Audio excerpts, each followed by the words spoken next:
Hello, Assalamualaikum, सत श्री अकाल, welcome to another episode of this pro guys. मैं Hamza and as always Sunny भाई। और हम सब कैसे भाई ठीक ठीक ठाक हो? और बढ़िया। अफगानिस्तान टॉप पे आ गया। टॉप पे आ गया उस ग्रुप से और थ्रू हो चुका है नेक्स्ट राउंड के लिए। जी जी। अच्छा, ये आप मुझे बताइए, अफगानिस्तान का जो पिछला मैच श्रीलंका के साथ भी था उसमें एक प्लेयर ने 5-6 छक्के आते ही मार दिए थे। आज भी एक नजीबुल्लाह नीचे आए हैं जिन्होंने 5-6 छक्के लगा दिए हैं। 43 कुछ 20 बॉलों में 17 बॉलों में बना दिए हैं। तो ये कोई वीक अटैक है श्रीलंका बांग्लादेश की बॉलिंग का, या यही कुछ खास चीजें निकल के आगे आ रही हैं कि वही टैलेंटेड अफगानी बैट्समैन? यार एक बार हो जाए तो बंदा कहता है तुक्का मार दिया, जब 2 बार हो जाए तो फिर मतलब आपके प्लेयर्स में कुछ तो है। तो ये अफगानिस्तान, तो ये हमजा भाई मुझे तो लग रहा है अफगानिस्तान तंग करेगी, क्योंकि अगर टेबल्स ऐसे रहे जिस तरह अब इंडिया ने ऑफ कोर्स हांगकांग को हरा दे। I mean I am not doubting India the Hong Kong team, but on paper India ने शायद बहुत बुरा हाल करे हांगकांग को, और इंडिया ग्रुप पे 1 पे आ जाएगा। और अगर पाकिस्तान ने उनको हरा दिया तो पाकिस्तान भी नंबर 2 पे रहेगा। सो इंडिया पाकिस्तान क्वालिफाई कर जाएगा और यहाँ से अफगानिस्तान और may be Sri Lanka. Of course अब अफगानिस्तान के जो हालात हैं का मैच तो फिर एक तरीके का सेमीफाइनल हो गया। बिल्कुल ऐसे ही है। और अगर देखा जाए तो हांगकांग पाकिस्तान का मैच भी सेमीफाइनल है। बट यू कांट एक्सपेक्ट, नहीं मैं वैसे बात कर रहा हूँ। हाँ, क्योंकि जो नंबर 1 की टीम होगी पाकिस्तान को मैच जीतना है, बस मैच जीतना है, क्योंकि एक नंबर 1 की टीम नंबर 2 से खेलेगी with in group. So I mean India ने तो भुरकस निकाल देना है। नहीं, कुछ कह नहीं सकते। नहीं सनी, अब ये तो फिर आप वो बात कर रहे हैं। नहीं, मेरे कहने का मतलब जीत जाएंगे, ऑब्वियसली जीतना भी चाहिए, इंडिया की टीम ज्यादा स्ट्रांग है। लेकिन कई बार हम सोचते हैं कि हम ऐसा करने जाएंगे, लेकिन कई बार वैसे मेरे कहने का मतलब वैसे होता नहीं है। जैसे आयरलैंड ने शो किया न्यूजीलैंड को, इंडिया को और अफगानिस्तान को। अब ये ना बोलें कि हांगकांग में लड़के सारे इंडियन पाकिस्तानी खेल रहे हैं, और कौन खेलेगा भाई? तो वो अच्छे कोई लेवल के लड़के होंगे। हमजा देखो 20 ओवर में हमजा कोई भी इनिंग, एक क्रेजी इनिंग खेल जाए ना, आपको पता है। अब हार्दिक पांड्या ने कोई ज्यादा रन नहीं बनाए थे, लेकिन वो एक क्रेजी इनिंग्स को खेल जाए तो रन पूरे हो जाते हैं। हमजा पूरे हो जाते हैं, बात तो सही है आपकी। अब आप ये नजीबुल्लाह देख लें, 17 पे 43 बना गया, मैच का रुख ही बदल दिया। 45 पे 2 था अफगानिस्तान। हो सकता है एक टाइम पे बांग्लादेश के सपोर्टर्स या बांग्लादेशियों ने सोचा होगा कि हम भी मैच फंसाएंगे, लेकिन सॉरी यार, 7 विकेटों से जीतना तो एक बड़ी तकड़ी हार है। बिल्कुल, रन रेट के भी फर्क पड़ेगा। मतलब कि अगर आप 18 से हरा है 18.3 ओवर्स में 9 बॉलों पे जीती हमजा। जी, तो 9 बॉलों में आराम से 25 रन मेरे ख्याल से और चेस कर जाते हैं। हम जो बात कर रहे थे कि आई थिंक अगर 18.3 ओवर्स में अफगानिस्तान ये मैच जीत गया, तो जो बात कर रहे थे कि मैं कह रहा था आपको कि एक ओवर, एक बेबी ओवर बचा था, 9 बॉलें बाकी थी हमजा। तो 9 बॉलें जो बाकी थी हमजा, जिस हिसाब से 6 छक्के उसने 17 बॉल पे मारे हैं, तो अगर 17 का हम आधा भी कर लें, कोई 7-8 बॉलें अगर हैं, तो उसमें हमजा वो 24-25 भी बना जाते। तो मतलब अफगानिस्तान में कुछ ऐसी टीम हो गई है भाई कि वो लोग फिर शॉक करने के, मुझे ऐसा लग रहा है कि उनके प्लेयरों को ज़रा टेस्ट नहीं किया हुआ है बाकी टीमों ने, तो उस चक्कर के अंदर आपको पता नहीं है वो उनकी वीकनेस क्या है, उनकी स्ट्रेंथ क्या है। या एक ये आपकी बात सही है कि उनको शायद टेस्ट नहीं किया गया, शायद इंडिया पाकिस्तान से क्वालिटी बॉलिंग नहीं खेली उन्होंने, खेलने पड़ेंगे। बांग्लादेश की बॉलिंग इंडिया पाकिस्तान के मुकाबले तो नहीं है ना। बिल्कुल तो हमने लास्ट मैच में देख लिया, इंडिया की बॉलिंग भी देख ली, पाकिस्तान की। हम अगर बांग्लादेश को या श्रीलंका को या अगर दूसरी टीमों को रिस्पेक्ट देते हैं, वो एक अच्छी बात है, एक रिस्पेक्ट देनी भी चाहिए, हर टीम डिजर्व करती है। लेकिन अगर आप स्टैंडर्ड की बात करते हैं बॉलिंग की, तो I am sorry, India Pakistan की बॉलिंग का स्टैंडर्ड तो इस टाइम माने ना माने मुझे ऑस्ट्रेलिया से भी ऊपर लगता है। बिल्कुल, I mean with the way it is going, yes. लेकिन come back to Afghanistan point, Sunny I think वो लोग इतने सक्सेसफुल क्यों हो रहे हैं?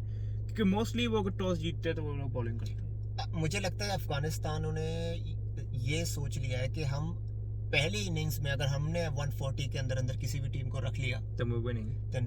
क्योंकि चेजिंग में मैंने देखा है आयरलैंड के खिलाफ उन्होंने स्ट्रगल किया है। बिल्कुल, और उनके जो फास्टर्स हैं वो थोड़ी सी वीकनेस बन रहे हैं। स्पिनर तो उनके अच्छे निकल जाते हैं, ओवर बचा लेते हैं, लेकिन अब स्पिनर सिर्फ 8 ओवर्स कर सकते हैं। वो जो 12 ओवर है उसमें अगर 100 रन भी कंसीडर हो जाते हैं हमजा, तो रशीद और मुजीब को अगर आप 20-25 भी करें तो आप 150 तक पहुंच जाते हो। तो बाकी टीमें शायद ऐसे प्लान कर रहे हैं। लेकिन मुझे ऐसा लगता है इंडिया पाकिस्तान के पास अगर वो थ्रू होते हैं, इंडिया पाकिस्तान के पास ये ऑप्शन वो नहीं रखेंगे। मुझे लगता है कि वो अगर राशिद भी लूज बॉल करेगा तो वो मारेंगे, क्योंकि मुझे लगता है इंडिया पाकिस्तान को ये चीज़ पता लग गई है कि रिस्पेक्ट देने के चक्कर में एल लग रहे हैं, लॉसेस लग रहे हैं। बिल्कुल सही, क्योंकि अब जब इंडिया बॉलिंग कर रही थी, पाकिस्तान के बैट्समैन इंडिया बॉलर को रिस्पेक्ट देने के चक्कर में रन रेट से नीचे रह गए।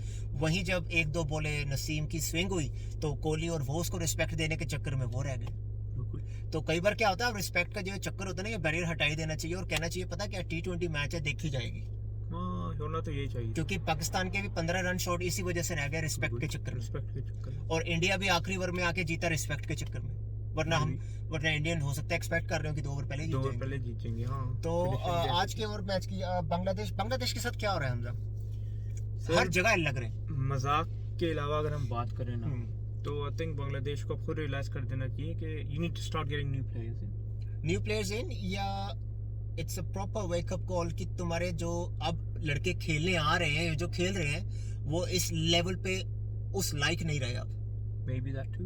वेस्ट इंडीज से हार गए, बिल्कुल। जिम्बाब्वे से कुत्ते वाली हुई इनके साथ। मतलब दुख होता कि एक टाइम पे बांग्लादेश की टीम एशिया कप में अपने आप को फेवरेट मनवाती थी कि भाई मैं फाइनल पहुंचूंगा, और फाइनल पहुंची भी है बांग्लादेश की टीम एक दो बार। ठीक है, एक बार इंडिया को भी हराया है, पिछले 4 साल पहले अपने पाकिस्तान को भी इसने हरा दिया था। तो एक वो बांग्लादेश की टीम थी, बिल्कुल। अच्छा, पिछला जो 18 का एशिया कप आपको याद है, बांग्लादेश फाइनल में पहुंची थी। अरे और फंसा लिया था मैच, बहुत अच्छी टीम और एक टाइम पे लग रहा था कि फाइनल भी जीत जाएगी। अरे बहुत अच्छी टीम थी एक टाइम पे, जब पाकिस्तान के स्टार्स थे, अफरीदी और ये जुनैद खान, ये सब थे, तो 337 कर दिया था भाई इसी पाकिस्तानी बॉलिंग के खिलाफ। वहाब रियाज वगैरह सब थे, इन सबको उन्होंने कुटाई लगाई हुई है। मतलब ने ठीक ठाक मारा हुआ है हमारे बॉलर्स को, और हमें सीरीज भी हराई हुई है, बिल्कुल। बांग्लादेश के अंदर पाकिस्तान को भी हराई, इंडिया को भी हराई, श्रीलंका को भी हराई।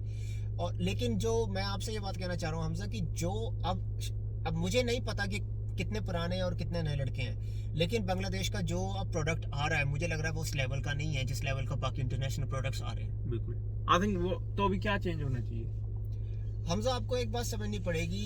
पहली बात, मुझे बांग्लादेशी खिलाड़ियों का, शकीब को छोड़ के किसी का एटीट्यूड अच्छा नहीं लगता। ये लोग लड़ने को भी तैयार है। आपने देखा होगा कई मैचों में श्रीलंका के साथ इन्होंने बदतमीजी की है। इंडिया पाकिस्तान के साथ ऐसे बदतमीजी करते हैं जैसे हम इनका खा के खेलते हैं, हमें आके दिखाते हैं। और एक टाइम था हम ही लोगों ने इनकी क्रिकेट में हेल्प की है। तो ठीक है, आपकी टीम है, आप फाइट करो, आप अपना एग्रेशन दिखाओ, पर भूलना भी नहीं चाहिए ना। फिर तो आपको पता ना, एक टाइम था आंखों में ऐसे देखते थे इंडियन पाकिस्तानियों को, मतलब मैच के बीच में, जैसे मतलब हमें डर लग रहा है इनसे खेलते हुए, आंखें दिखाना। और आपको पता है इनके कई चक्कर भी हुए हैं जिनमें गालियां गलोच हुई हैं। श्रीलंका के किसी प्लेयर को धक्का दे दिया था एक निंदास ट्रॉफी के अंदर, वो जब नागिन डांस का चक्कर चला था। और आपको शायद ये भी याद होगा कि इनका अंडर 19 का जो वर्ल्ड कप था, लड़ पड़े थे। तो थोड़ा सा मैंने देखा है कि कई बार जब आप दूसरे कामों में निकल जाते हैं ना हमसा, दुनिया को दिखाने के लिए, फिर आप भूल जाते हैं कि आपका असली काम क्या है। तो ये अकड़, ये सिलेब, ये जो पैसे का नशा, ये थोड़ा हर प्लेयर को होता है। तो अब मुझे लगता है बांग्लादेशी उसको ना हजम नहीं कर पा रहे। शायद उनके क्रिकेट बोर्ड को सबको बिठा के बोलना पड़ेगा कि भाई हमें प्लेयरों को सस्पेंड करना पड़ेगा, डोमेस्टिक क्रिकेट में और खिलाना पड़ेगा, वरना आप वापस नहीं आ सकते। क्योंकि मुझे बांग्लादेश से बहुत अफसोस है। एक टाइम पे अफगानिस्तान बांग्लादेश के आसपास नहीं था, मतलब हमें लगता है बांग्लादेश तो खड़ा भी नहीं होने देगा इन्हें। और आप यकीन करें, आज का मैच देख के ऐसा लगा जैसे अफगानिस्तान 25 साल से खेल रहा है और बांग्लादेश को आए हुए 5-6 साल हो गए। एस्टैब्लिश हुए, क्योंकि अफगानिस्तान को सिर्फ 5-6 साल ही हुए। अगर आप प्रॉपर्ली बात करें तो 8 साल से ही वो थोड़ा एस्टैब्लिश होने शुरू हुए। और पिछले कुछ 4 सालों में उन्होंने अपना थोड़ा सा लोहा मनवाना शुरू किया है हमजा। और पिछले कुछ 2 सालों में बड़ी बड़ी टीमों को इन्होंने बीट करना शुरू किया है। तो बांग्लादेश को जैसे इन्होंने हराया है, तो और श्रीलंका को जैसे इन्होंने हराया है, तो इंडिया, पाकिस्तान और अफगानिस्तान के, अब मैं एशिया में कहूंगा अगर कोई तीसरी स्ट्रॉन्गेस्ट टीम है तो अफगानिस्तान है। सॉरी, ना बांग्लादेश ना श्रीलंका है। मेरे लिए ये एक सैड बात है कि अफगानिस्तान में कोई क्रिकेट नहीं हो सकती। मुझे लगता है अगर ये अपने घर पे मैच करते ना, तो ये एक से एक टीम को टक्कर दे सकते हैं। बिल्कुल सही बात। टेस्ट मैच में नहीं बात कर रहा हूँ मैं T20 और वनडे में कह रहा हूँ हमसे। ये तंग करते। बिल्कुल सही। राशिद खान और मुजीब ने 3-3 विकेट ली। एक ने 25 रन दिए 4 ओवर में, 50% डैमेज तो यही करते हैं। और एक ने बल्कि 50 से भी थोड़ा ज्यादा ही डैमेज किया इन्होंने जी, क्योंकि एक रन आउट था। तो 7 विकेट्स पे 127 किया था। आयरलैंड ने जिस तरह राशिद खान को खेला, बांग्लादेश क्यों नहीं खेल पाया? बांग्लादेश इसलिए नहीं खेल पाया हमजा, मुझे कुछ ऐसा लग रहा है कि टीम्स जो है ना हमजा, वो विकेट्स की बड़ी स्लो है। सही। इसमें जो ऑफ कटर्स मार रहे हैं वो फंस रहे हैं। सही। और मैं एक और बात बताना चाहूंगा, यहाँ पे फास्ट बॉलर कामयाब हो ना हो, जो मीडियम कटर्स मारते हैं वो ज्यादा कामयाब रहेंगे। और शायद हर टीम कोशिश करेगी एक स्पिनर एक्स्ट्रा डालने की। सही। क्योंकि नवाज और शताब की भी अगर आप बॉलिंग देखें जी तो डैमेज तो उधर से ही हुआ है। जी बिल्कुल। जडेजा की बॉलिंग जडेजा देखें की और अपने आप चाहल की बॉलिंग देखें, ठीक है उनके फास्टर विकेट ले गए, लेकिन जडेजा भी जो था वो इकोनॉमिकल था। हाँ ठीक है, तंग कर रहे थे। और सेकंड इनिंग्स में शताब ने और नवाज ने तो ठीक ठाक तंग किया। जी जी। तो सनी अब इंडिया और हांगकांग का मैच कल है, आपको क्या लग रहा है? बैटिंग प्रैक्टिस की तरह खेले सही, और बैटिंग प्रैक्टिस की तरह ही खेले, मजे करें, मजे करें, ठीक है, एंजॉय करें। सही। सनी लास्ट मैं ये पॉइंट बोल रहा हूँ कि ऐश का भी मैसेज आया था, thank you Jitendra paaji, thank you for your message Darshan paaji, और हमारे हमाद भाई साहब का भी एक कमेंट आया था, और अगर वो आप बताना चाहें सनी क्या था और उसके बारे में आप क्या कहना चाह रहे हैं?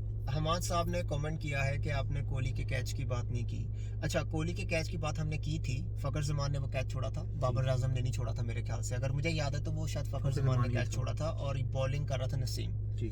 तो वो कैच इतना भी इजी नहीं था और इतना भी डिफिकल्ट नहीं था, ड्रॉप हो गया, ठीक है ड्रॉप होती हैं चीज़ें, लेकिन ड्रॉप होने के बाद भी कोहली ने कोई ऐसा डैमेज नहीं किया कि आपका मैच वे हो गया। पता नहीं लोग ऐसा क्यों सोच रहे हैं कि कोहली की वजह से वो मैच हारे हैं। बस ये है कि कोहली 110 के 120 के स्ट्राइक रेट से थोड़े से रन कर गया, शर्मा फंसा हुआ था, सिर्फ ये हेल्प हो गई उस सिचुएशन में कि शर्मा बच गया कोहली की वजह से, क्योंकि कोहली रन बनाता रहा एक तरफ से, शर्मा से रन नहीं बन रहे थे। हाँ, ये आप एक चीज का कह सकते हैं। और दूसरी चीज आपने जो बात की है कि हैरिस राउफ की बॉलिंग की, तो हमाद भाई मैं आपको ये बताऊं कि राउफ ने अपनी स्ट्रेंथ के हिसाब से बॉल की थी, क्योंकि उसको ये था कि अगर वो लंबी बॉल करेगा ना और हार्दिक पांड्या के बैट पे अगर चढ़ गई, क्योंकि हार्दिक पांड्या वेट कर रहा था लंबी बॉल की, तो वो छक्के पे जाती। लेकिन हार्दिक पांड्या ने पता नहीं क्यों पाकिस्तानी बॉलिंग का जो एक प्लान था और एक बॉलिंग लैंग्वेज को रीड कर लिया था, उसको पहले से पता था ये शॉर्ट पिचे मारेंगे, क्योंकि वो पहले से बैट बहुत हाई लिफ्ट लेके खड़ा हुआ था। उसको कोई अंदाजा था कि राउफ मुझे यॉर्कर नहीं ट्राई करेगा, ये मुझे शॉर्ट पिचे ही खिलाएगा। लेकिन सनी जब आप चलो फेयर एनफ, हार्दिक पांड्या ने किसी एक्सेप्शनल प्लेयर उसने वो रीड कर लिया जी, लेकिन मैं ये कह रहा हूँ पाकिस्तानी टीम ने अगर आपको 2 बॉलों के बाद समझ आ गया कि भाई फैंटी पड़ने वाली है जी, तो अपना दिमाग खुद यूज करते हैं। इन्हीं पिचों पे जब इसने हारिस राउफ ने न्यूजीलैंड के खिलाफ खेला था ना लास्ट वर्ल्ड कप में, उसने कटर मार के मैच ही पलट दिया था। आपने मुझे लाइव मैच देखते हुए क्या कहा था हमजा कि यार भाई यहाँ पे कटर ट्राई करने की, इस प्रेशर में इनको कुछ समझ ही नहीं आ रहा है। और ये भी हाँ प्रेशर में आई थिंक एक टाइम पे इंडिया भी और पाकिस्तान भी दोनों इनको पता ही नहीं है कि राइट जाना है या लेफ्ट जाना है, बस ये ऊपर वाले के भरोसे जाए जा रहे हैं, जो हो गया वो देखी जाएगी। ठीक है, बाकी ठीक है हमाद भाई, आपका वैलिड पॉइंट है, हमने आपके पॉइंट के बारे में बात की। और आपसे मैं ये कहना चाहूंगा कि राउफ की जो पेस है वो शायद अपनी बाउंसर्स को बैक कर रहा था कि भाई मैं 150 मारूंगा, क्योंकि वो पहले सक्सेस पा चुका है ऐसी बॉलिंग करके को मिल चुका है। और पाकिस्तान को ये जरूर पता था कि पांड्या खेल सकता है, पर पाकिस्तान को शायद ये अंदाजा नहीं था कि इतनी फास्ट बॉलिंग पे वो इतने इजीली खेल जाएगा। हाँ। एक चीज होती है कि आपको पता होता है ये बंदा खेल सकता है, हाँ। लेकिन आपको फिर ये होता है भाई मैं तो 150 करता हूँ 94 माइल्स पे, ये मुझे पुल कैसे मार लेगा। लेकिन कई बार क्या होता है कि आपकी जो स्ट्रेंथ होती है वही आपकी वीकनेस बन जाती है, ये सबके साथ होता है। लेकिन मुझे पाकिस्तान की बैटिंग में जो चीज नजर आई है, Pakistan looked bit shaky against the short pitch bowling, shaky and I think एक shaky in a sense Sunny ये कहना चाह रहे हैं कि मतलब उन्होंने ना देखकर नहीं मारा जी। भुवनेश्वर 85 चलो 85 लगा लो, 85 भी क्या है, 85 भी क्या, आई मीन वो 90 मारने वो बॉलर खेल रहे हैं उस मैचों में, बिल्कुल वो खेल रहे हैं। आई थिंक वो एक वही बात थी कि भाई इंडिया पाकिस्तान का मैच, आई थिंक हम लोग जब मैच देख रहे थे लाइव, क्योंकि हम दोनों साथ में ही बैठ के देख रहे थे, उनको भुवनेश्वर कुमार को ना सी ऑफ कर देना चाहिए था। और मैं सनी को ये कह रहा है मुझे समझ नहीं आ रही पाकिस्तान क्या गेम प्लान खेल रहा है। मैं कहा सनी फाइनल हो या ग्रुप मैच हो, ये इंडिया पाकिस्तान का फाइनल ही होता है हर मैच। ये खेलते कैसे आई थिंक अगर बाबर आजम से पुल करने में थोड़ा ऑकवर्डनेस थी तो आई थिंक पीछे तो टीम बेचारी उसी को फॉलो कर रही है। थोड़े बहुत शॉर्ट सिलेक्शन ऐसी हुई है जो कि ये बंदे कभी करते ही नहीं है किसी टीम के खिलाफ, ये सिलेक्शन जो उन्होंने शॉर्ट। बाबर आजम जो जिस बॉल पे हुक पुल की ट्राई कर रहा था, उस बॉल के ऊपर जो है कि आप वो बनता ही नहीं है, वो बनता ही नहीं था शॉट। तो जी सनी हमारा शॉर्ट सिलेक्शन की बात मैं आपसे कर रहा था। जिस बॉल को बाबर ने पिक करने की कोशिश की थी ना, वो गुड लेंथ पे बॉल थी, मतलब वो गुड लेंथ से थोड़ा सा पीछे थी, गुड लेंथ से थोड़ा पीछे थी, राइस थोड़ा सा ज्यादा हो गई और बैट पे नहीं आई, लेकिन वो शॉट बनता नहीं था उस टाइम पे। उससे पहले उन्होंने ठीक ठाक 2 चौके लगाए थे। पाकिस्तान थोड़ा सा कैलकुलेशन में गलत हो गया, उसने अपने बॉलर नहीं पिक किए, कि मतलब हम इसको टारगेट करेंगे या हम इसको टारगेट करेंगे। भुवनेश्वर कुमार को यही प्रॉब्लम जो थी इंग्लैंड वालों से भी हुई थी। इंग्लैंड वालों ने इसको सी ऑफ करने की बजाय इसको मारना इसलिए मुश्किल है हमजा, ये ना अपना एक पैच ढूंढता है पिच के ऊपर कि मैं यहीं पे बॉल करूंगा। सही। और वो पैच ऐसा है ना आप ज्यादा आगे आके खेल सकते हो ना आप बैकफुट पे खेल सकते हो।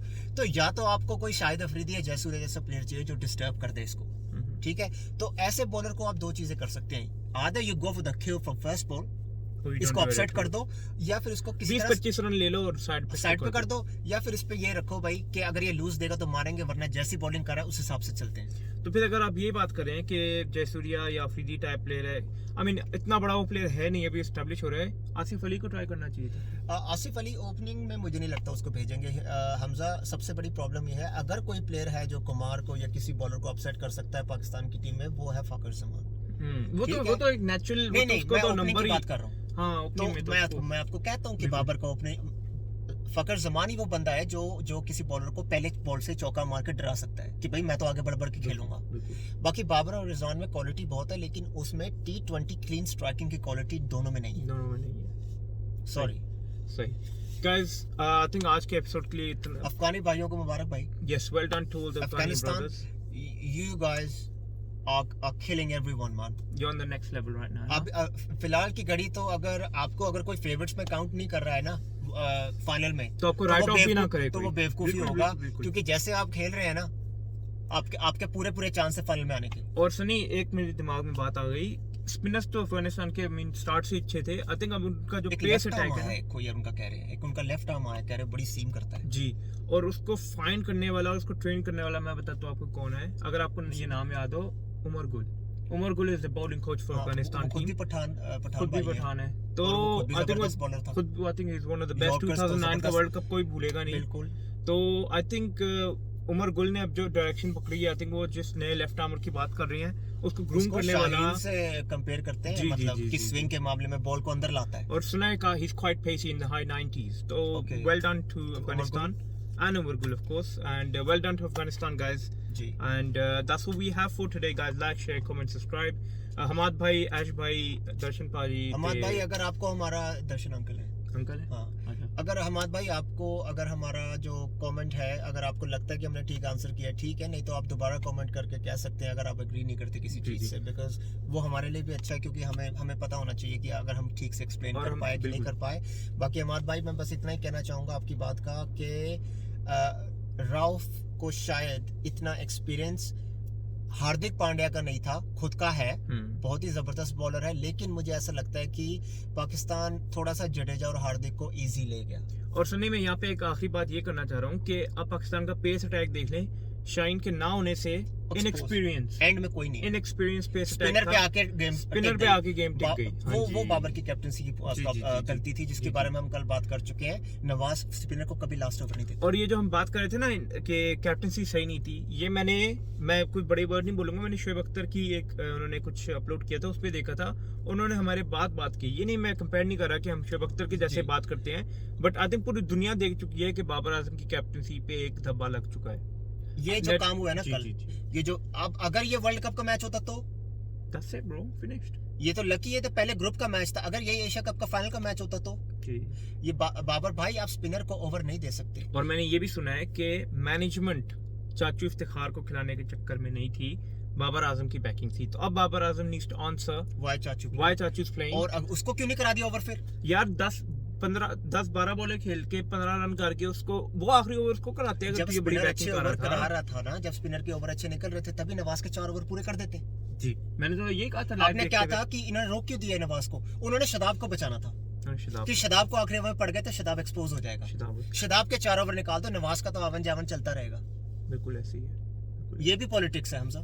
शदाब को बचा लिया कि उसको आखिरी ओवर में अगर पड़ गए ना, गलती से अगर पड़ गए तो लोग कहेंगे कि भाई ये काय का ऑलराउंडर है। समझ रहे हो आप? तो इसमें भी पॉलिटिक्स थी। उन्होंने कहा था कि नवाज का क्या है, इसको जिताएगा तो हमारा अच्छा है, नहीं जिता पाए तो हम कह देंगे भाई हमने तो तुझे चांस दे दिया, तू इसको ग्रैब नहीं कर पाया। तो गाइस जो देख रहे हैं वो समझ तो गए होंगे बात को, ठीक है भाई? अगर नहीं समझे तो बड़े ना समझे। That's what we have. Like, share, comment, subscribe, and let us know what you think. India and Hong Kong tomorrow, तो इंशाल्लाह हम कल उसके बारे में कल ही बात करेंगे ज़्यादा। अभी तो उसके बारे में क्या बात करेंगे। बाकी ये है कि मैं तो हमेशा कहता हूँ गेम जब तक तुम जीतो ना तब तक कोई ज़्यादा प्रेडिक्शन ना करें। बाकी जीतना चाहिए, क्योंकि वरना यूनिवर्सल लानत है अगर हांगकांग से भी हार रहे हो तो इसका मतलब आप एशिया कप डिजर्व ही नहीं करते खेलना। इंडिया पाकिस्तान। जी guys, that's all we have for today. Thank you very much.